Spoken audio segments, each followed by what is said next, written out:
Hello, welcome to another toneless landscape oil painting demonstration. This is your painter in residence, M. Francis McCarthy, and the painting I'm bringing you today is a study after good old George Inness. Don't know the title.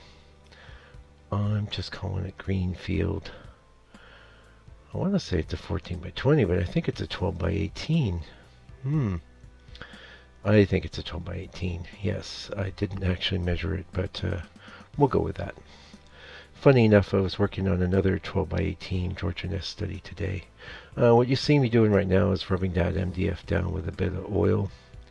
By the way, everything you see going on now is all the drawing stage was pre-flood, and all the color stage is post-flood a couple days ago.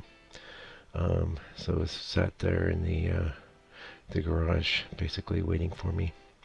And one of the interesting things about this study, and I show this definitely in a live video, is the colors on the actual original reference, which was definitely a photo taken with the painting outside the frame. Pardon me. The greens were all kind of cool and icky, and they didn't have that warm and messy feel. That could have been that he was just having a really Viridian type day. All the greens look very Viridian-y to me, and that's all good. But I took the reference and I definitely juiced it up quite a lot and got it into some sort of state. It took me a long time to do this drawing, and over half the painting process is the drawing, but it was really worth it because once I started going in with colors into those trees, it was, it was all laid out for me. It was all there for me. And I did my best to get everything in the correct spot. However, I was just a little off. And in the study I was doing today, which is replacing one that's damaged at a larger size, so it's all good. I did the simplest grid you can do, which is dividing the rectangle into 4 squares and then using that to keep me on the straight and narrow, and I'm so glad I did today. I'll probably be doing more of that when it comes to studies. When it comes to working with my actual photo reference, it's not so important because I'm not really, I'm basically creating the painting with a reference as just that, a reference. In the case of a study, I wouldn't mind if things were absolutely, at least in the right spot. I don't think, and I don't recommend for anyone that you do try and do stroke by stroke study. First of all, that would be maddening. Second of all, it's going to be stiff. It's going to have a bad feel. That's just the way the cookie crumbles. It would be great if you could painstakingly work on something with the words pain and staking being key in that sentence, and have it look comfortable and easy. I'm sure there are people that do and can.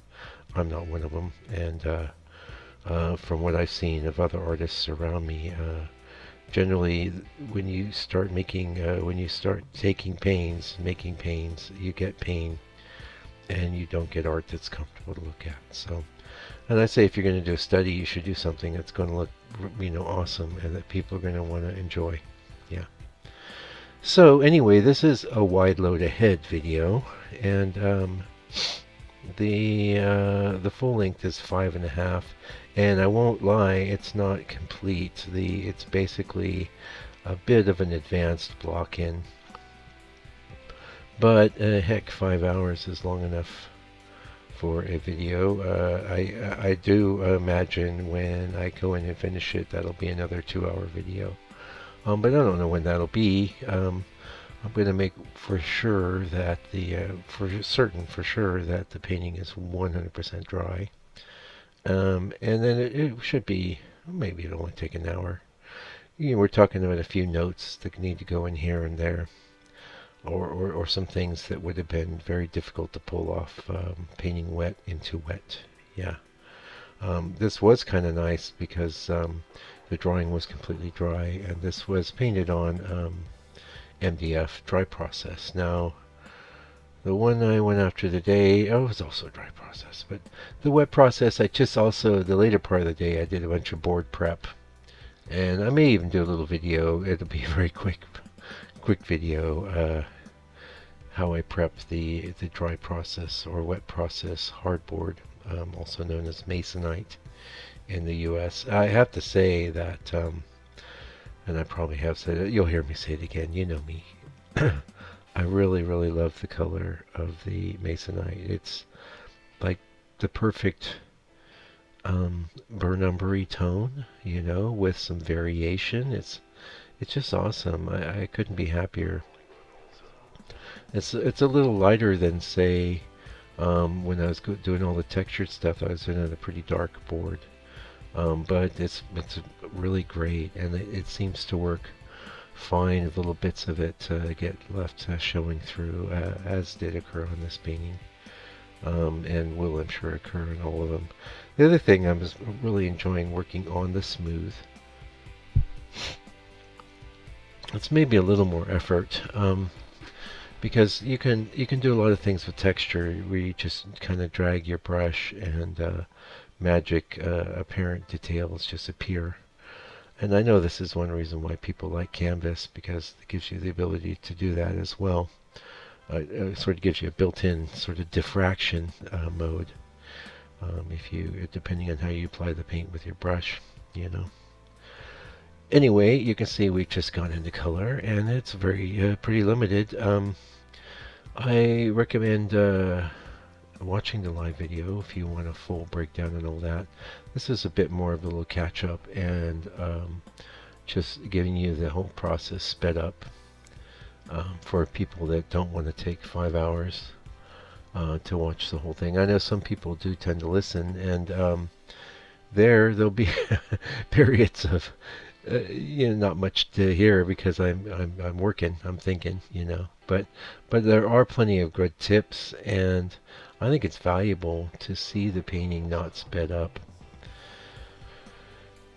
if you have the time, and if you have the time, then make the time, because heck, I would have given my eye teeth for something like this when I was starting out.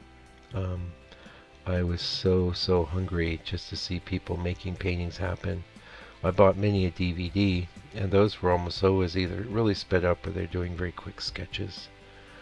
Seldom are they giving you something that's like 5 to 7 hours long, where you're basically a fly on the wall in the studio. And I'm sure there's probably someone else doing it on YouTube. I'm not going to claim to be the only guy doing this, or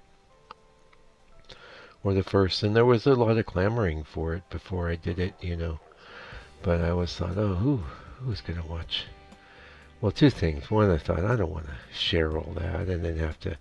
When I do a live video, I mean, basically, it means I can't listen to something else. I have to listen to something that's copyright free, and also do a bit of talking and chatting while I paint, so, which I don't mind, but so much for, getting audiobooks read.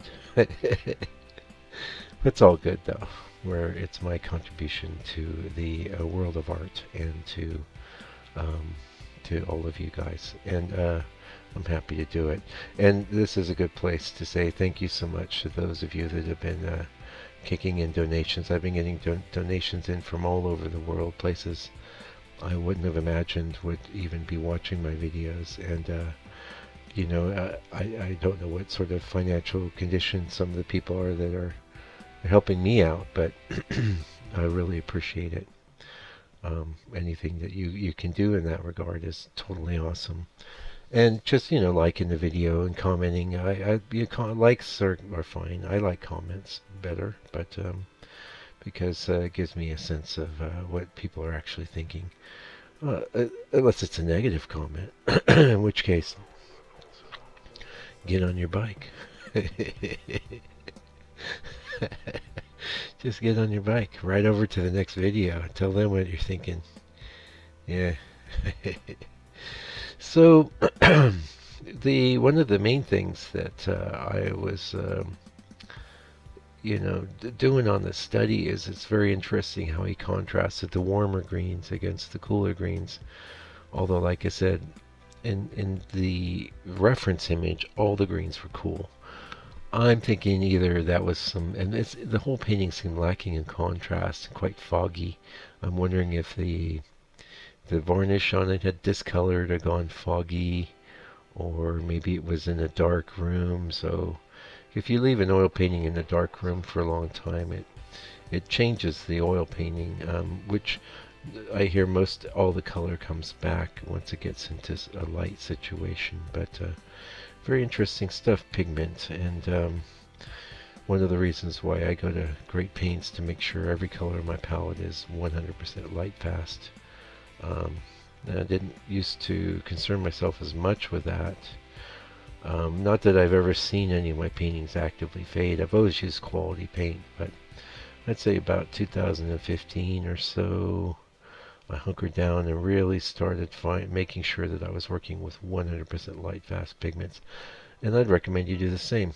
Frankly, it's a lot of times you might get into situations where you're using something that's not 100% light fast, and what if it's absolutely great? What if it's like Mona Lisa good or something? You, you're going to be able to repaint it, or are you going to repaint it with light fast materials? Maybe you won't be able to capture lightning in a bottle twice. So I think definitely a good argument for supporting yourself as an artist and making sure you're working with first-rate, light-fast pigments, and almost every tube of paint will have some sort of rating on there. Anyway, we're getting kind of close to the end. Today is Saturday, August 1st, over here in New Zealand. I was going to say sunny New Zealand, but it's kind of cloudy and moist today, so not so sunny, but a good day anyway. Every day that we can work and paint is a good day as far as I'm concerned. And we're getting close to the end, so again, appreciate all of you. You stay tuned for that live video. It's coming. It's big. It's big. It's not the biggest. The biggest was the one we just put up. That's doing okay. We got this. You're not going to be missing anything if you watch us, as far as I know. I think we're taking you all the way to the where it was, and like I said, where that is a pretty advanced color block in, I'd say. There's a lot of little details and little variations that need to go in a second pass and color pass, and they sure will. So thanks for joining me today. Until I come back with another video, please do me a favor, take good care of yourself and all your loved ones. Try to be patient and kind with your neighbors, even if they're morons, and stay out of trouble.